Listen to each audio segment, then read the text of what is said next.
नागपूर जिल्ह्यातील रामटेक तालुक्यासह पारशिवनी तालुक्यातही वाघाचा धुमाकूळ बघायला मिळत आहे। भर दिवसा या परिसरामध्ये वाघ असल्याचं दिसून आलंय।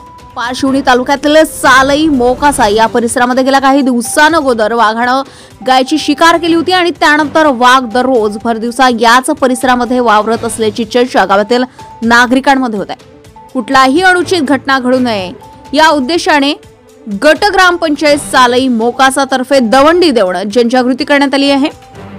यात गावातील सर्व शेतकरी बांधवांनी शेतात काम करत असताना स्वतःच्या जीवाची काळजी घेण्याचं आवाहन सुद्धा करण्यात आलंय। रजा महाराष्ट्र 24 न्यूज करिता पंकज चौधरी, पारशिवनी, नागपूर। सर्व गावकरी लोकांना सूचना करण्यात येते की सालई ग्रामपंचायतकडून मोकासा या गावामध्ये वाघ सुटलेला आहे। गाव शिवारामध्ये गावात आणि पण कास्तकारांनी वावरामध्ये जाऊन जनेरी गेले तरी पण हुशारीनं राहायचंय आणि आपल्या स्वतः जीवाची काळजी घ्यायची। ताज्या घडामोडी आणि बातम्या जाणून घेण्यासाठी गरजा महाराष्ट्र 24 न्यूज या आपल्या YouTube चॅनलला सबस्क्राइब करा आणि बेल आयकॉन दाबायला विसरू नका, जेणेकरून आपला व्हिडिओ आल्याची ताजी खबर तुम्हाला ताबडतोब मिळेल।